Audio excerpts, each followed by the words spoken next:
Excellencies, distinguished delegates, ladies and gentlemen, thank you for joining us today for this virtual special session of the 14th United Nations Congress on Crime Prevention and Criminal Justice on Safeguarding Sport from Corruption and Crime. My name is Brigitte Strobel-Shaw. I'm the Chief of the Corruption and Economic Crime Branch of UNODC, and I have the honor of moderating this event. The objectives of the special session are to raise awareness about the threats posed by corruption and crime to sport and to highlight and propose initiatives on how to overcome them. The event will consist of pre-recorded answers to questions asked to high-level representatives of member states involved in hosting the Olympic Games and the FIFA World Cups, as well as statements by the Executive Director of UNODC, the President of the International Olympic Committee, and the President of FIFA. I now have the pleasure of inviting Ms. Ghada Waly, Executive Director of the United Nations Office on Drugs and Crime, to deliver her opening remarks. Excellencies, ladies and gentlemen, thank you for joining this special session on safeguarding sport from corruption and crime at the 14th UN Crime Congress. By protecting the integrity of sport, we can harness its power to build forward from the COVID-19 crisis and deliver on the 2030 Agenda. Through its dedicated program on safeguarding sport from corruption and crime, the UN Office on Drugs and Crime works with representatives from law enforcement, criminal justice, anti-corruption, and sporting bodies from over 130 countries. Together, we help to shield sport from corruption and crime and ensure a level playing field for all.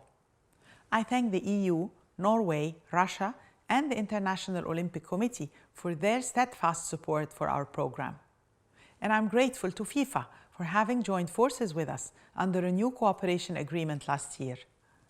In 2021, sport integrity will feature on the agenda of the first ever General Assembly special session against corruption in June, and at the conference of the state parties to the UN Convention Against Corruption in Sharm el-Sheikh in December. Our office will further support member states with a new global report on safeguarding sport from corruption to be launched later this year, and through action to strengthen the international partnership against corruption in sport. UNODC will also continue to leverage sport as a tool to steer youth away from crime and drug use and empower women and girls. My thanks to our partners from the international community and the world of sport for their involvement in today's event. In keeping with the Olympic motto, together we will move faster and reach higher to protect sport from corruption and crime for stronger, more resilient societies. I would now like to invite our next distinguished speaker, Mr. David Sharp, Chief Executive Officer of Sport Integrity Australia, to take the floor. Mr. Sharp, Australia has taken several significant steps in recent times to tackle corruption and crime in sport. Could you please explain what threats Australia was facing and what measures were taken to address them? Australians love their sport, but not the underhanded actions of those who seek to take advantage of it. In response to the growing global threat to integrity of sport, in 2017 the Australian Government commissioned a review of Australia's sports integrity arrangements as part of the development of an Australian Government National Sports Plan. The Wood Review, as it became known, was presented to the Australian Government in March 2018. It addressed key domestic and international threats to the integrity of sport and made 52 recommendations across 5 themes. Those 5 themes included a stronger national response to match fixing, an Australian sports wagering scheme, enhancing Australia's anti-doping capability, a national sports tribunal, and a national sports integrity commission. The review found that the vulnerability of Australian sport to the future corruption was exacerbated by the lack of a clear and national regulatory, law enforcement, policy and program delivery response across the sports integrity threat continuum. In response, the Australian Government established Sport Integrity Australia to cohesively draw together and develop existing sports integrity capabilities, knowledge and expertise and to coordinate all elements of a sport integrity threat response nationally. This included prevention, monitoring and detection, investigation and enforcement. Sporting organisations and other stakeholders are benefiting from the ability to deal with a single, nationally coordinated organisation to address all sport integrity issues. Sport Integrity Australia is well aware that sports don't have all the capability to devote resources to combating the influence of criminal elements. Here at SIA, we're working hard with sporting organisations to ensure that more educational resources are provided to the grassroots or community sports and athletes, with a key focus on ethical decision making. A key element of the findings and recommendations of the Wood Review was the need to establish a national platform for collation, analysis and dissemination of betting information in Australia, to provide an ongoing centralised sports wagering fraud detection and response capability, and stronger international connectivity. To be able to do this, partnerships are key. Sport Integrity Australia is working with state and federal regulatory authorities and law enforcement agencies, including Sport Australia, the Australian Criminal Intelligence Commission, the Australian Border Force, the Australian Federal Police, particularly the Australian Federal Police International Network, Interpol, Europol, the Department of Home Affairs, state and national gambling authorities and sports commissions, all to ensure a coordinated national response to sport integrity threats in this country. Such industry partnerships are invaluable. In collaboration with sports, the sports wagering industry and state and territory regulators, we're seeking to provide clearer, more transparent and consistent sports wagering regulation to protect Australian sport from sports wagering related threats. In terms of Commonwealth match fixing legislation, the Australian Government agreed with the recommendations of the Wood Review to establish nationwide match fixing offences that apply across the whole of Australia. The legislation aims to complement and assist the existing state and territory offences in response to the evolving threats that we're all facing. The legislation is being drafted for consideration by government and will likely be in place for the coming major sports events Australia will host. Australia's sport integrity environment compares favourably with many other countries. However, these threats are evolving and adapting to the digital and pandemic environment, which require agile responses. It's a challenging environment and, judging from the recent international experiences, the potential for serious integrity breaches in this country and for the intervention of organised crime remains real. It's a challenge we've accepted and we're tackling head on. Thank you for providing us with a comprehensive overview of measures taken in Australia to fight corruption and crime in sport. No sport is immune from corruption and crime. Looking ahead to the next FIFA Women's World Cup in 2023, which Australia will co-host with New Zealand, could you outline the types of measures your government plans on taking to ensure and include a gender perspective when responding to crime and corruption in sport? Australia's approach to hosting major sporting events involves, as it must, a dedicated whole-of-government response. This approach aims to ensure safe and successful events free from corruption and criminal infiltration. The Australian Government is keenly aware of the unprecedented interest in the 2023 FIFA Women's World Cup and the heightened risks that this brings. The prevention of corruption in sports necessitates a coordinated and collaborative approach here in Australia. And looking towards 2023, this includes close cooperation with the FIFA World Cup co-host New Zealand and, critically, coordination between Commonwealth and state law enforcement, regulatory and policy agencies. This coordination is driven towards two key aims. The first being to ensure Australian players involved in the World Cup and pathway programs are provided with high quality education around decision making and awareness. Our research and intelligence has confirmed that criminal facilitators such as match fixers often use a third party to infiltrate sporting teams and to influence our athletes. Helping athletes to understand that people who approach them may just be a few steps removed from criminal figures is critical in assisting them to make good decisions. The second is coordinated intelligence gathering and identification of the potential threats. As already mentioned, this involves high-level cooperation between not only Australian, state and Commonwealth agencies in partnership with our New Zealand counterparts, but with private sector as well.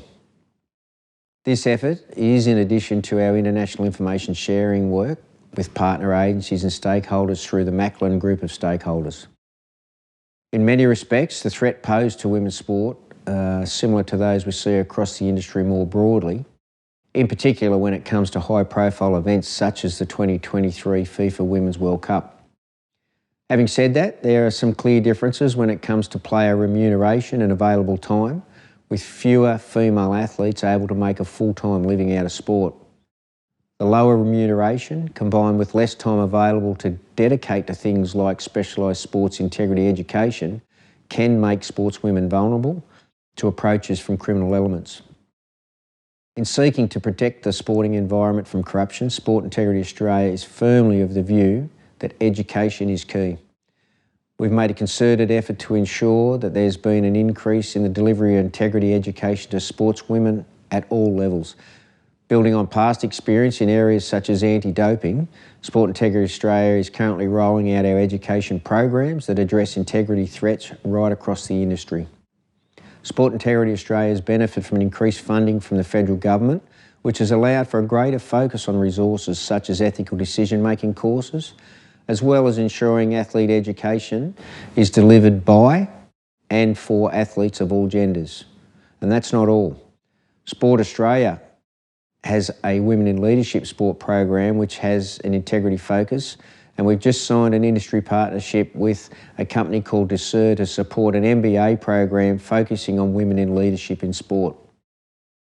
Recent studies suggest that women are less likely to cheat or break the rules in general. In many respects, this may seem to be holding true for sports as well. However, it'd be foolish to assume that women in sport is immune to corruption.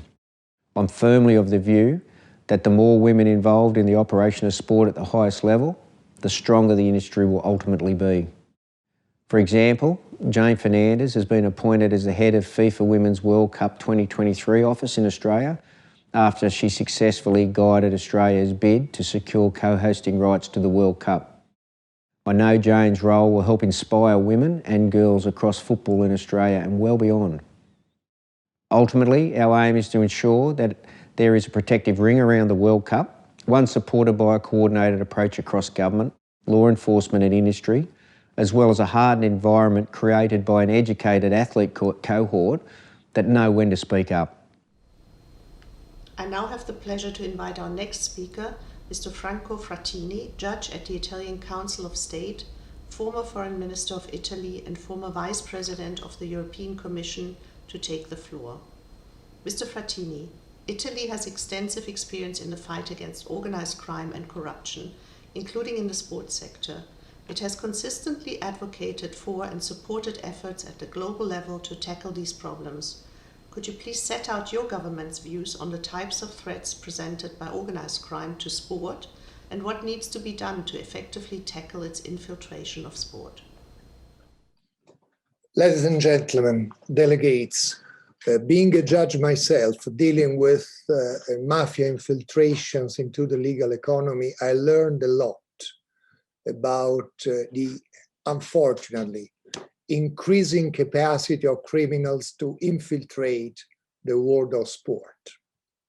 First of all, no doubts, sports sector is and is becoming more and more an attractive opportunity to get dirty money for criminals.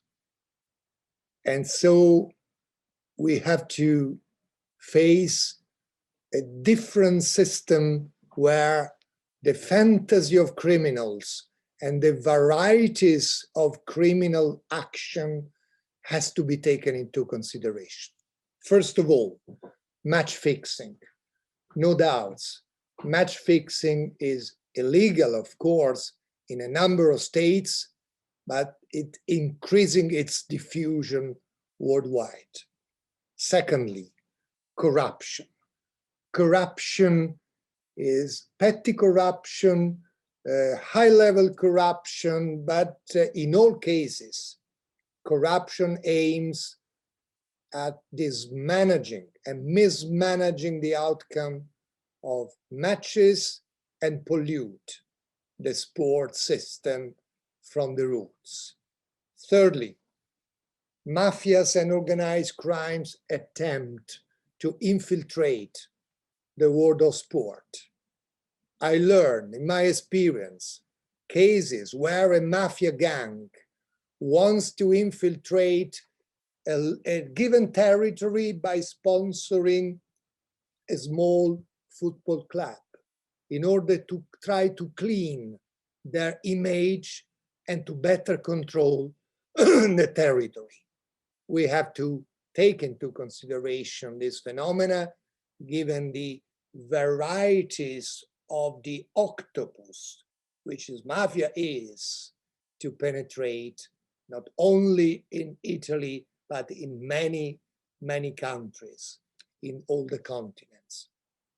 Fourthly, the system of transnational crime, which is now the emerging phenomenon, as it's confirmed by the latest report of Europol months ago, where he said very clearly, criminality and organized crime in the sector of sport are now a transnational crime and criminal system. We have to take into consideration where the response. First of all, cooperation.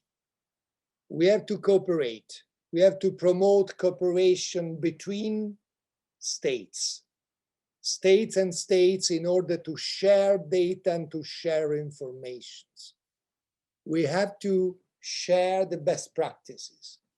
We have to increase our cooperation capacity between law enforcement activities in different states and within the same state with the private sector and sport organizations. We are all in the same boat.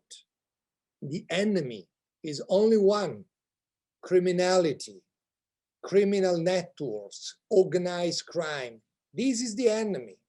And we have to work together, sharing best practices also in terms of good legislation. In Italy, since our experience in the field of mafia and organized crime, we have a model of anti-mafia and anti-crime legislation. And as chairman of Sport Integrity Global Alliance, in that capacity, I launched an idea which will be maybe not for tomorrow or for the day after tomorrow, but should be on the table.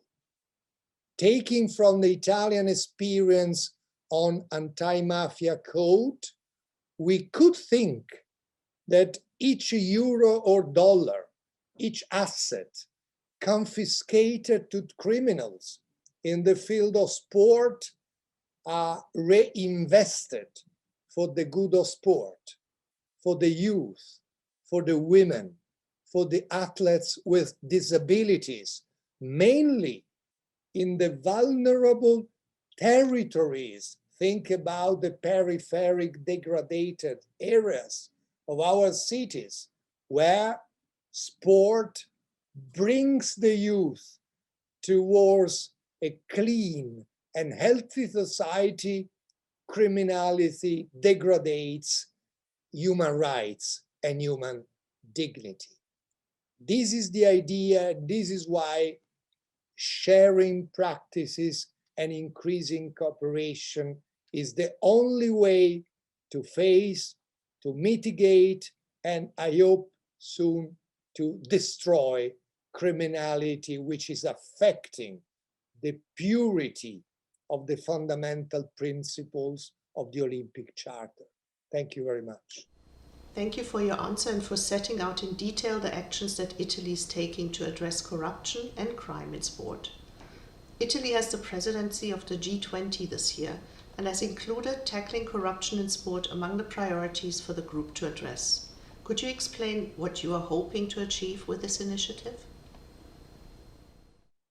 Italy has the honor and the responsibility to lead G20 group during the current year. In this capacity, Italy wants to, I would say, use its experience, which unfortunately is experience of prevention, reaction, strong fight against mafias, to the good of the international policy to eradicate corruption and reaffirm integrity in the field of sport. This is the sense of the Italian G20 presidency proposal in this field. Why? As I said, because we have a long-standing expertise, but also because we have a very well advanced legislation. We have a good capacity. You know that Italy has criminalized match fixing already in 1989. We established an important platform for illegal betting already in 2011. And we decided for the full protection of whistleblowers already in 2017. And also, we have a very close cooperation between private sector, public sector, law enforcement, and we have already a well-established independent authority to fight corruption in all fields, including the field of sport. We have in Italy many cases investigated, cases prosecuted, and a huge number of final condemnations. So we have experience and we promote the sharing of best practices. We are more than happy also sharing the action of all the UN agencies dealing with that, from UNESCO to UNODC. We want to closely cooperate with as many countries as possible in the field of prevention as well as in the field of reaction and prosecution. We rely as European member founder on the European Commission projects, on the activities of Europol, on the potential cooperation among the countries of the European Union, but we want to look at far beyond the borders of Europe, because sport criminality is a transnational phenomenon. And this is why our idea is, first of all, to promote and to encourage all the states to ratify the existing international conventions in this field. First of all, I would say, strongly hope that many countries, more countries, will ratify the Magglingen Convention on the manipulation of sports competition. This is very in brief, is the spirit, is the idea behind the Italian proposal that the Sherpas, the delegates, are negotiating now, are preparing to put forward on behalf of the presidency during the current year. Thank you very much. I now have the pleasure to invite our next speaker, the distinguished representative of the State of Qatar, to take the floor. Qatar will host a FIFA World Cup next year. Given the transformational role of this sport event for your country and the legacy that it will leave, Could you please present some of the integrity challenges Qatar is facing in organizing such an event and how these are tackled by your country? بسم الله الرحمن الرحيم. السلام عليكم ورحمة الله. سعادة السيدة غادة والي المدير التنفيذي لمكتب الأمم المتحدة المعني بالمخدرات والجريمة، سعادة ممثلي الدول الأعضاء والمنظمات الدولية، السادة أعضاء الوفود المقرين، طاب صباحكم ومساءكم جميعا. في البداية أود أن أشكر مكتب الأمم المتحدة المعني بالمخدرات والجريمة على تنظيم هذه الدورة الاستثنائية الهامة والرامية للتوعية بالمخاطر التي قد تجد طريقها لتقويض سلامة وأمن الأحداث الرياضية من خلال إفساد بيئتها عبر الجريمة المنظمة والسبل الكفيلة لمواجهتها. وبما أننا أمام حقيقة أن الرياضة أصبحت من أهم وسائل التقارب بين الشعوب ومنصة لاستهداف القيم والأخلاق السامية بما يحقق نماء المجتمعات وتخفيض حدة النزاعات بين الدول وإثراء الحوار بين الثقافات ونبذ العنصرية وتعزيز تمازج المجتمعات، هذا بالإضافة إلى أنها تعتبر محركا اجتماعيا واقتصاديا رئيسيا مما يعزز أهداف الأمم المتحدة للتنمية المستدامة 2030. لذا فإن أهمية قصوى لحماية الأحداث الرياضية بوضع التدابير الرامية للمحافظة على سلامة وأمن بيئتها بما يضمن إبعاد الجريمة بكافة أشكالها المنظمة وغير المنظمة عن محيطها، وبخاصة الإرهاب والفساد الذي يقوض نزاهة التنافس. ومن الواضح بأن هناك جهود من أجل تعزيز الآليات التي تتناسب والحد من تطور الجريمة المستهدفة لأمن وسلامة الأحداث الرياضية ونزاهة التنافس بإشراف منظومة الأمم المتحدة عبر وكالتها المتخصصة والمنظمة الدولية للشرطة الجنائية الانتربول ومجلس أوروبا والاتحادات الرياضية الدولية والإقليمية بما يدعو للتفاؤل نحو إبعاد السلوكيات الإجرامية عن الرياضة. وإذ تضع دولة قطر يدها مع كافة الجهود فذلك يأتي من مسؤوليتها القائمة على تاريخها في استضافة عددا من الأحداث الرياضية الدولية أكسبها خبرات متنوعة في إدارة الأحداث الرياضية. من أهم هذه البطولات دورة الألعاب الآسيوية 2006، بطولة العالم لكرة اليد للرجال 2015، بطولة العالم للملاكمة 2015، بطولة كأس العالم 48 للجمباز الفني، كأس العالم لكرة اليد الأندية سوبر جلوب، دورة الألعاب الشاطئية العالمية 2019، كأس العالم للأندية فيفا 2019-2020، منافسة الماستر للجودو 2021، بطولة قطر المفتوحة للتنس الأرضي التي تقام سنويا لفئتي الرجال والسيدات. كما أن مسؤوليتها مستمرة والدولة تستعد حاليا لاستضافة كأس العالم لكرة القدم فيفا 2022 الذي هيئت له بنية تحتية بأعلى المعايير لكافة الفعاليات الخاصة بالاستضافة، بالإضافة لسن التشريعات التي تتناسب مع ما تستهدفه مبادرة الأمم المتحدة نحو حماية البطولات الرياضية من الجرائم بما فيها الجريمة المنظمة ونزاهة التنافس. لذا فإن قطر تضع أهمية لحماية البطولات الرياضية من الجريمة والفساد، خاصة وأنها أصبحت وجهة لاستضافة أهم الفعاليات الرياضية على المستوى الإقليمي والدولي.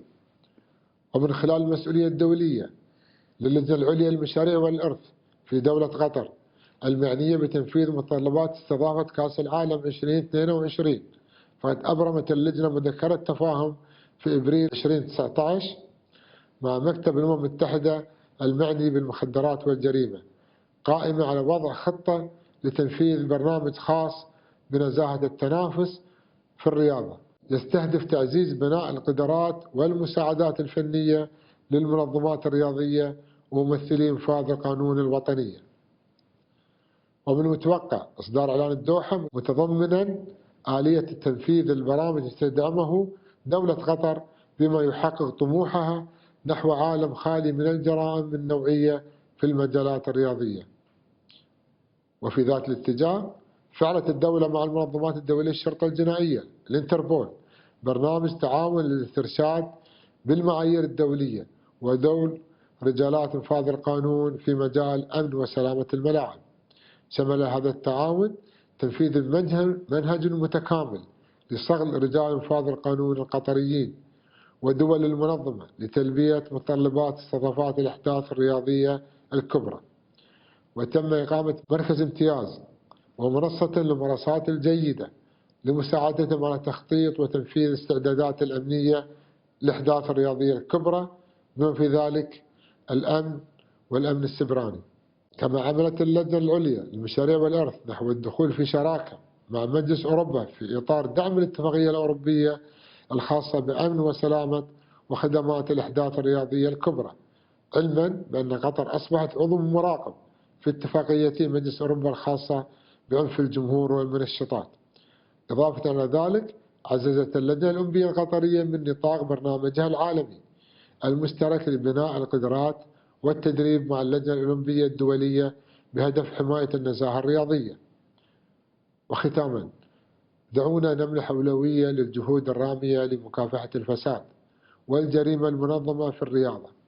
ومن حيث المبدأ فإن مواجهة الجرائم المتوقع مساسها للبطولات الرياضية يتطلب تعاونا دوليا بالإضافة لدعم آليات التنسيق الوطني بين الهيئات والقطاعات المعنية بإدارة النشاط الرياضي وجهات انفاذ القانون وسائر الجهات المعنية الأخرى، بما في ذلك وسائط الإعلام والأوساط الأكاديمية والمجتمع المدني والقطاع الخاص، والعمل سويا على تعزيز الوعي وتطوير القدرات وتفعيل المساعدة الفنية وآلية التبليغ عن هذه الجرائم النوعية وحماية الشهود، ضمانا للتصدي لظاهرة الفساد ومكافحتها. شكرا لكم على حسن استماعكم واهتمامكم، والسلام عليكم ورحمة الله. I would now like to invite our next speaker, His Excellency Mr. Andrei Avetisian, Ambassador at Large for International Anti-Corruption Cooperation from the Ministry of Foreign Affairs of the Russian Federation, to take the floor. Mr. Avetisian, sport in the Russian Federation has not been immune to the threats of corruption and crime. Could you please set out some of the issues Russia has faced and what measures were taken to address them? Over the recent years, the Russian Federation has hosted a number of major international sports events, including the Olympic Games, the FIFA World Cup, and Summer and Winter Universiades. It was a great honor, but also a great responsibility, taking into consideration large-scale infrastructure and urban development projects which required huge investments, coordination of multiple stakeholders, and enforcement of control mechanisms over distribution and spending of resources. It also brought about a number of challenges, including corruption risks. Russia had to put in place relevant safeguard and to reinforce its legislation. A broad legal basis that ensures the functioning of long-term mechanisms to regulate and guide the organization of major events with due account of corruption risks has been established. It includes the National Anti-Corruption Strategy and a number of federal laws on countering corruption, enhancing transparency of the contracting system, and improving anti-corruption expertise of normative legal acts. Anti-corruption plans regularly adopted by the President of the Russian Federation also addressed such issues as prevention and management of conflict of interests, anti-corruption compliance in the private sector, and public awareness raising about corruption risks applicable to the sports sector. Russia's good practices are described in detail in Handbook, a strategy for safeguarding against corruption in major public events developed by the UNODC. Russia has also considerably enhanced transparency of the public procurement system. A special website containing information related to all kinds of procurement has been set up, and standard requirements for electronic platforms and digital contracting as well as criteria for evaluating applications and final proposals have been put in place. Moreover, the legal persons that have been held liable for violation of public procurement rules are prohibited from participating in public contracting procedures for 2 years, and the public register of such offenders is regularly updated. General provisions regarding prevention of corruption in sport are outlined in federal law on physical culture and sport in the Russian Federation. It prohibits any unlawful influence on the outcome of official sport competitions, including, for instance, a ban on placing bets on official sports competitions for certain categories of athletes, coaches, sports team managers, and sport agencies. The law also defines the power and obligations of public authorities, sports federations, and organizers of sports events to prevent unlawful influence on the outcome of official sports competitions. Furthermore, Article 184 of the Criminal Code of the Russian Federation envisages criminal liability for unlawful influence on the outcome of official sports competition. Under federal law on countering corruption, sports organizations shall develop and adopt corruption prevention measures. These include the establishment of units or appointment of officers responsible for the prevention of corruption and other offences, cooperation with law enforcement authorities, development and introduction of integrity standards, adoption of a code of ethics for employees of sports organizations. However, the list and specific content of these measures are defined by each organization autonomously, depending on the character of its activities and functions, and based on the assessment of corruption risks it faces. The main requirement is that the respective measures are in line with law and do not impose obligations on their employees that are not consistent with the normative legal acts. The Russian Federation also criminalizes active and passive bribery, commercial bribery, embezzlement, abuse of functions, and other acts that may have relation to sport in line with the UNCAC. All these measures are crucial for safeguarding sport from corruption at the national level. However, we should also bear in mind that corruption in sport is largely transnational in nature, multifaceted, and highly unpredictable. As a result, it is not always possible to detect and adequately counter these offences only domestically. This is why the Russian Federation considers partnering against corruption in sport as a priority for international cooperation. Our country is party to major relevant conventions. In addition, we support also financially the implementation of Resolutions 7/8 and 8/4 on safeguarding sport from corruption, adopted by the Conference of the Parties to the UNCAC in 2017 and 2019. Moreover, international cooperation in sports is a priority of the sport development strategy of the Russian Federation. It provides in particular for more active cooperation with international organizations, including the United Nations, the Council of Europe, and the International Olympic Committee. Besides, the strategy envisages the establishment of a single information center to analyze and disseminate experience in hosting major international sports events, also with the participation of other interesting countries. Thank you. Thank you for that detailed account of the current measures being implemented in the Russian Federation to address the problem. To follow up on this response, in your view, how can efforts to safeguard sport from corrupt practices help support the overall fight against corruption and the implementation of the United Nations Convention Against Corruption? Sport plays a unique role in ensuring healthy lives and well-being, reducing poverty and inequalities within and among countries, helps fighting crime and extremism, and promoting sustainable economic growth and peaceful and inclusive societies. Sport can be an enabler of local development, but it also has a global dimension embodied by the Olympic and Paralympic movements.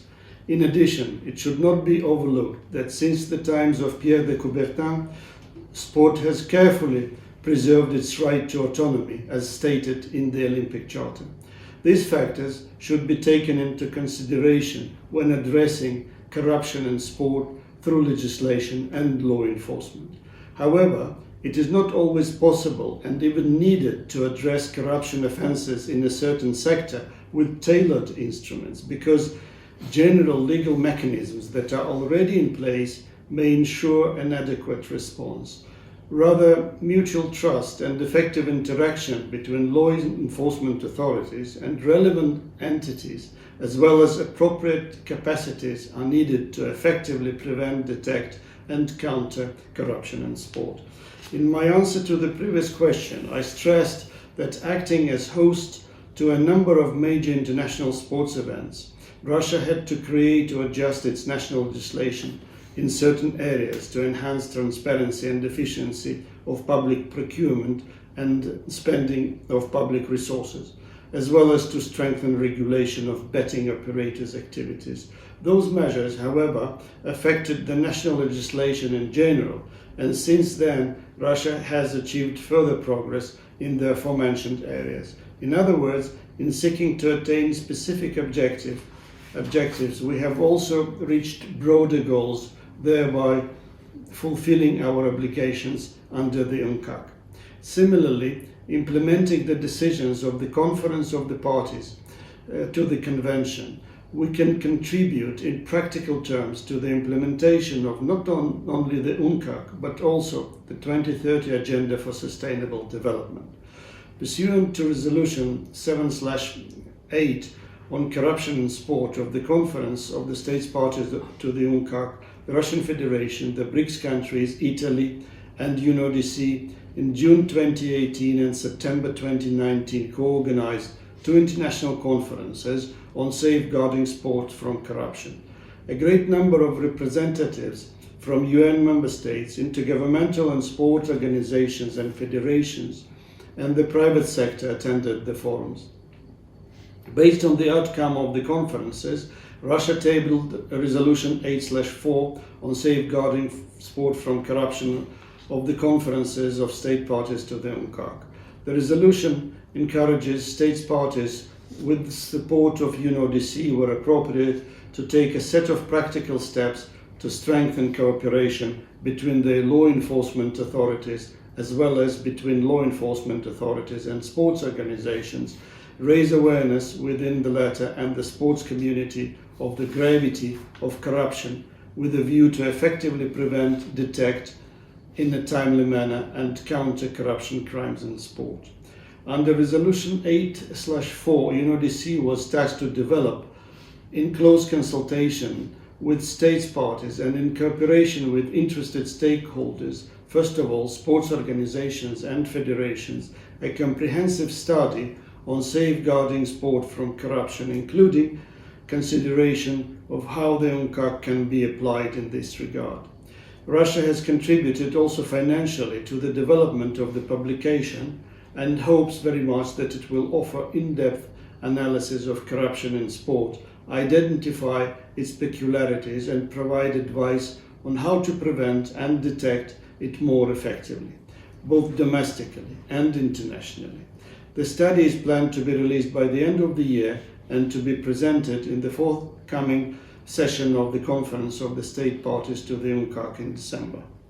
Russia firmly believes that in its efforts to safeguard sport from corruption, the international community should adopt a balanced and systematic approach under the auspices of the United Nations to promote synergies between all relevant work streams, also with the participation of sports organizations, with the ultimate goal to preserve the integrity of sports and its values. Thank you.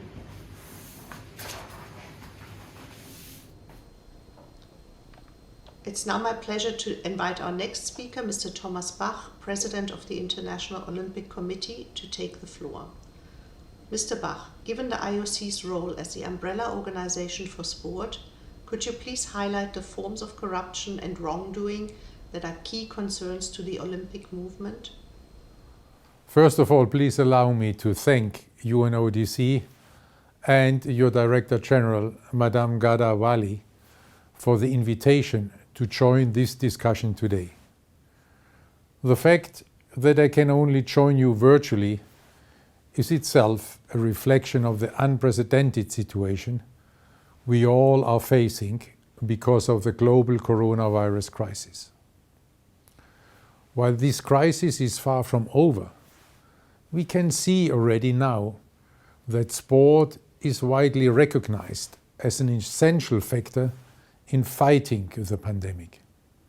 In fact, only last December, the United Nations General Assembly adopted a unanimous resolution reaffirming the role of sport in building resilience to address COVID-19. This resolution, adopted by consensus, calls on all member states to include sport as an integral part of the solution for the crisis recovery.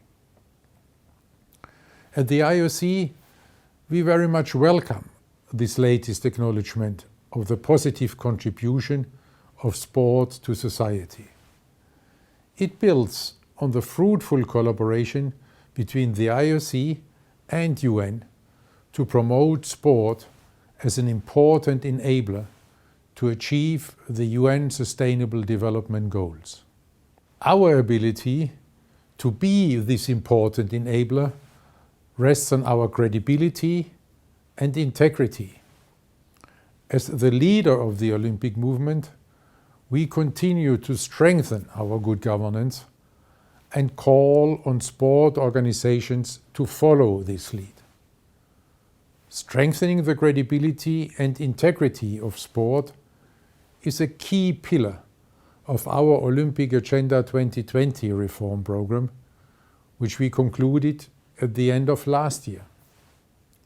One of the main achievements was that the IOC implemented all good governance measures called for under this Olympic Agenda 2020 to safeguard the integrity of sport organizations and sport competitions.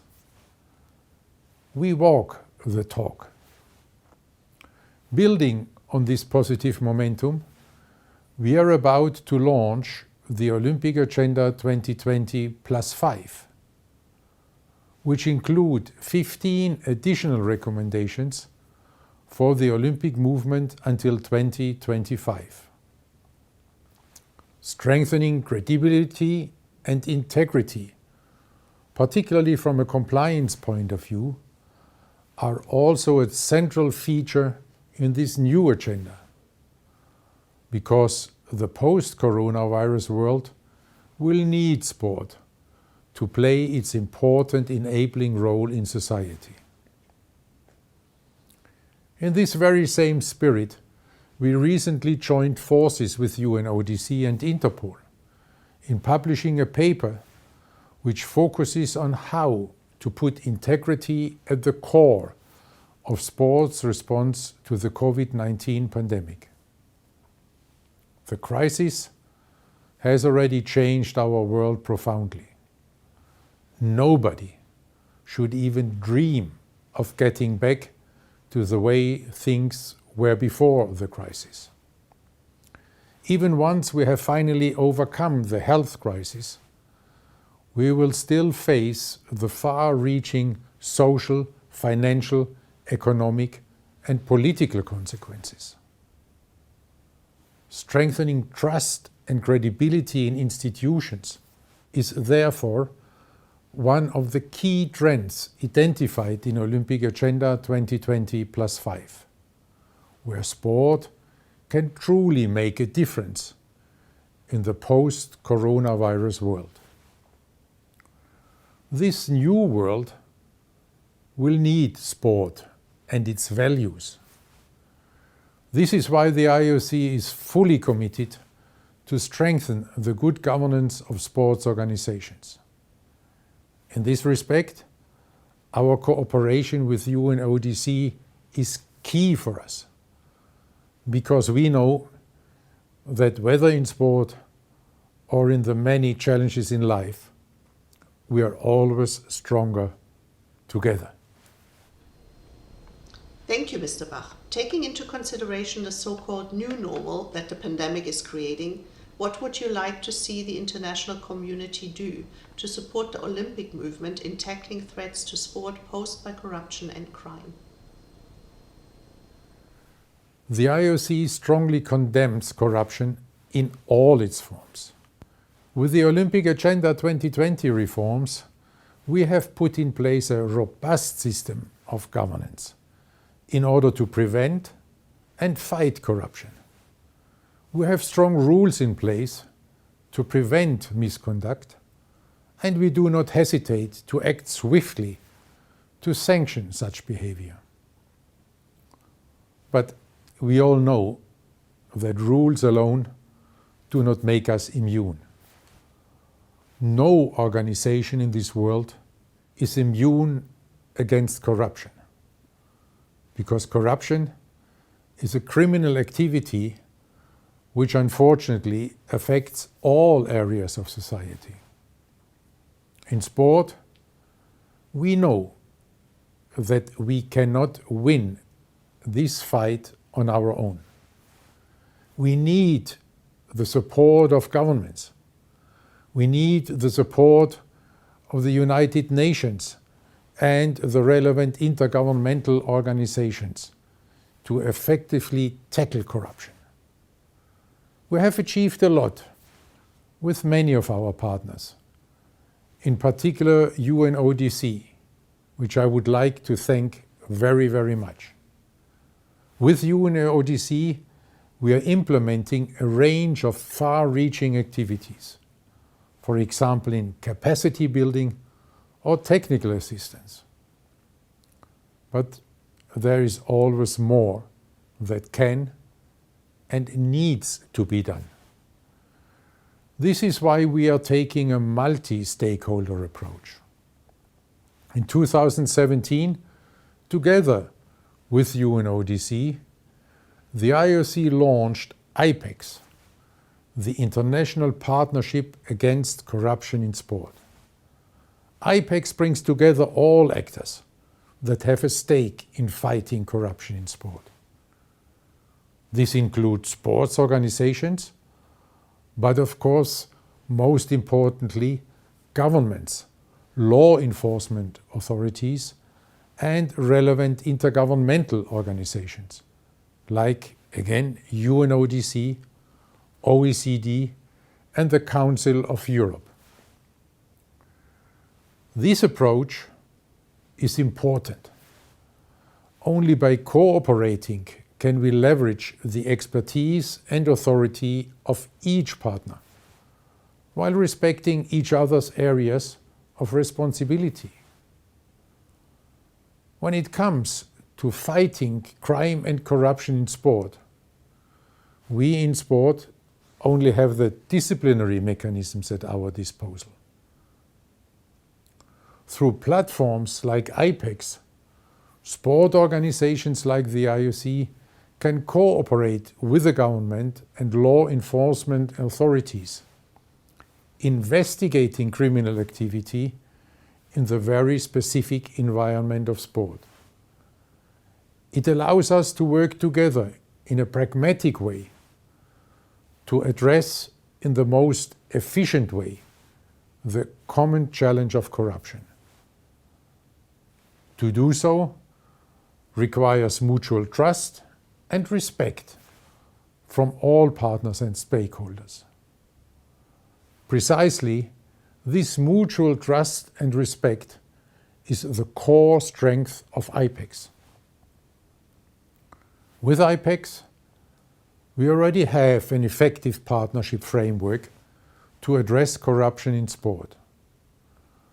Through partnerships like IPEX, you can always make the results bigger than the mere sum of its parts.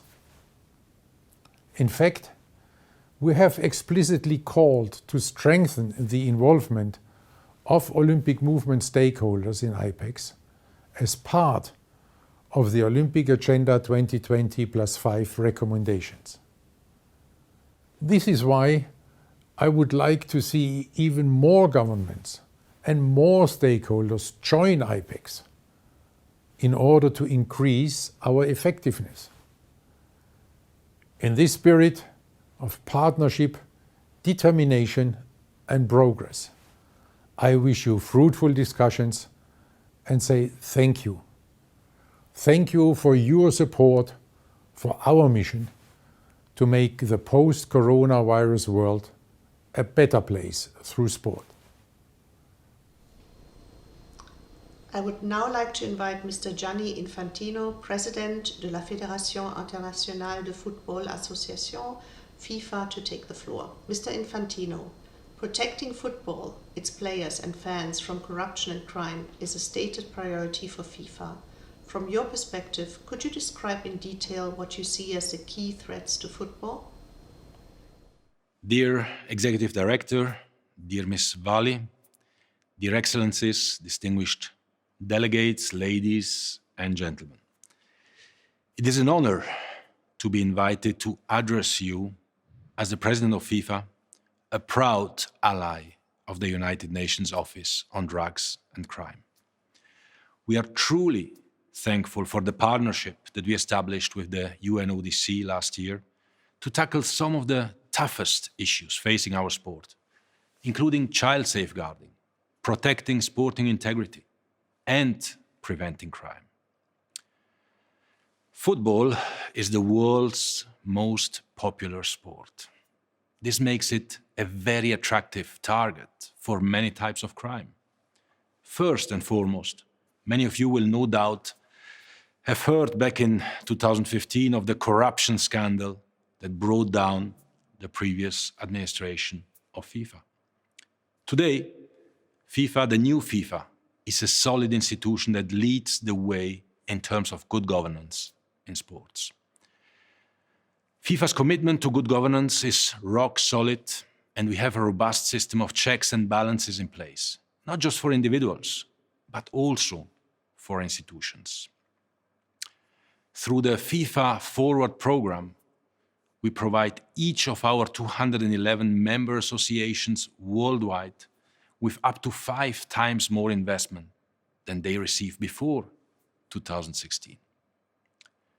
But the key difference is that each and every dollar of this investment is tied to specific contracts and external independent audits in each and every country.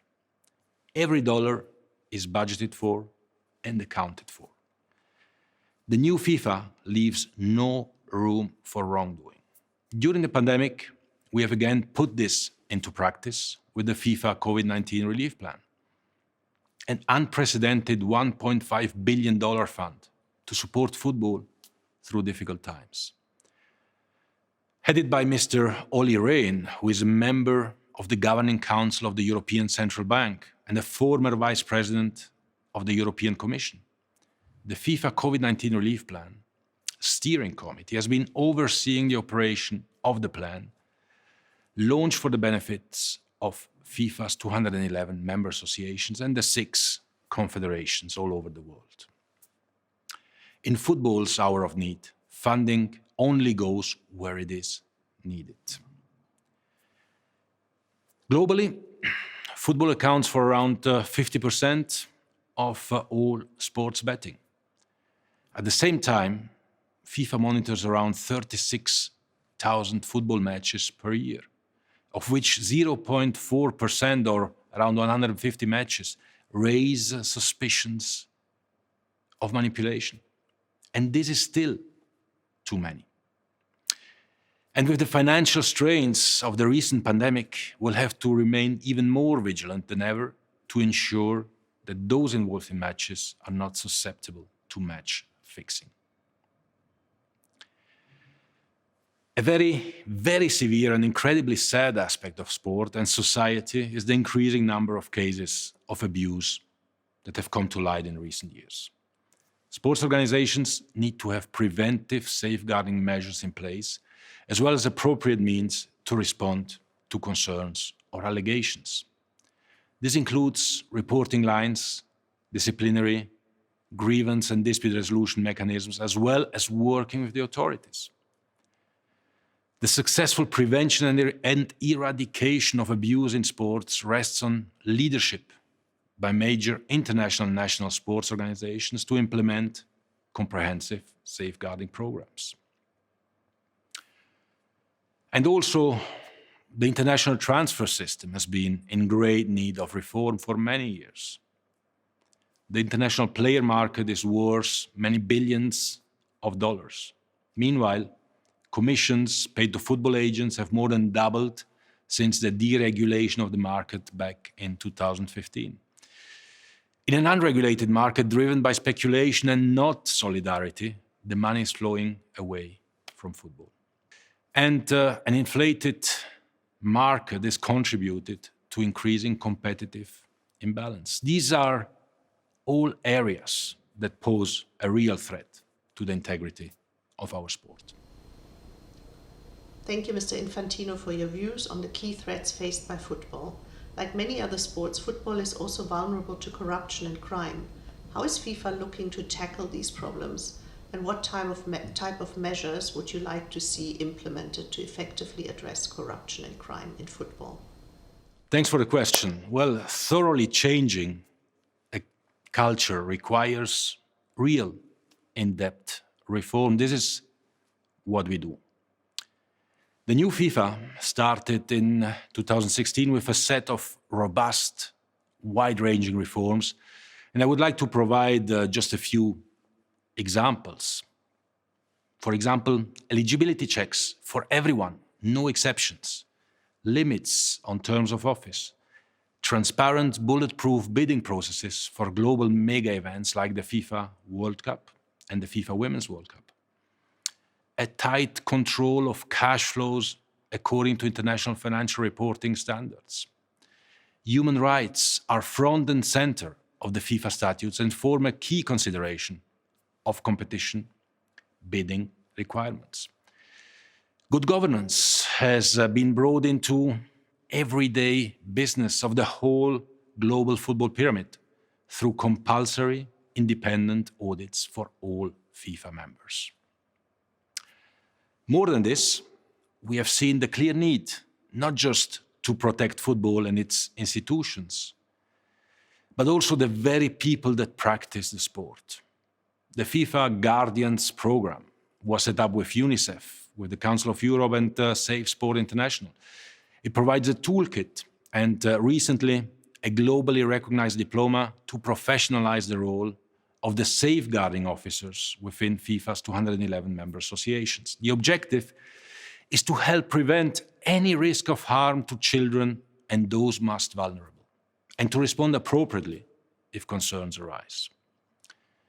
And through our partnership with the UN ODC, we are currently discussing to potentially establish an independent multi-sport, multi-government and multi-agency international center for safe sports to help manage cases of abuse of children in sport. In the face of one of the most serious crimes in society, we are all on the same side and we must work together to fight it. And working with the UNODC, we have also developed the FIFA Global Integrity Program, an initiative to provide education on match manipulation and the measures to tackle it. The first edition will be launched later this month amongst FIFA's Asian member associations, and the others will follow shortly thereafter. We have then taken major steps in reforming the transfer system. Specifically, it will make sure that the money paid by the new club is correctly distributed to the training clubs in compliance with national and international financial regulations, including applicable anti-money laundering laws. In 2018, we undertook a major revision of FIFA's Code of Conduct and Code of Ethics, as well as establishing reporting tools. By substantially enhancing the requirements for ethical conduct and transparency, the Independent Ethics Committee, for example, can now investigate any official involved in bids to host the FIFA World Cup. And for further transparency, since 2019, we published the decisions, including the reasoning behind them, of all FIFA's judicial bodies on FIFA.com for everyone to see. And we recently published reports on the activities of the two main independent judicial bodies, the disciplinary and the ethics committees. We can only encourage transparency if we lead by example. And finally, recognizing the natural limits of our experience and expertise, we are forming global alliances with international and regional organizations to fight malpractices and help bring about positive social change. Since 2018, we have entered into collaboration agreement with such globally recognized authorities as the UNODC, the World Health Organization, UN Women, UNESCO, the World Food Programme, the Council of Europe, the African Union, and ASEAN. The common elements to these agreements include, of course, good governance, the protection of the integrity of sport, and the safeguarding of children. In a global environment, we are only as strong as our networks. It is as important as ever that we continue to forge alliances and mutually share vital information to ensure that every area of our sport is safe from harm. Ladies and gentlemen, thank you for the opportunity to address you all today in this digital format, and I wish you a productive and successful Congress. You can count on the new FIFA. Excellencies, distinguished delegates, ladies and gentlemen, I will now close the special session on safeguarding sport from corruption and crime. Before doing so, I would like to thank all the speakers for taking the time to take part in this event and for all the participants for joining us virtually. Please also allow me to express my deep appreciation to the government of Japan and all those who have worked so tirelessly to ensure a safe and successful Crime Congress. I now declare this meeting closed.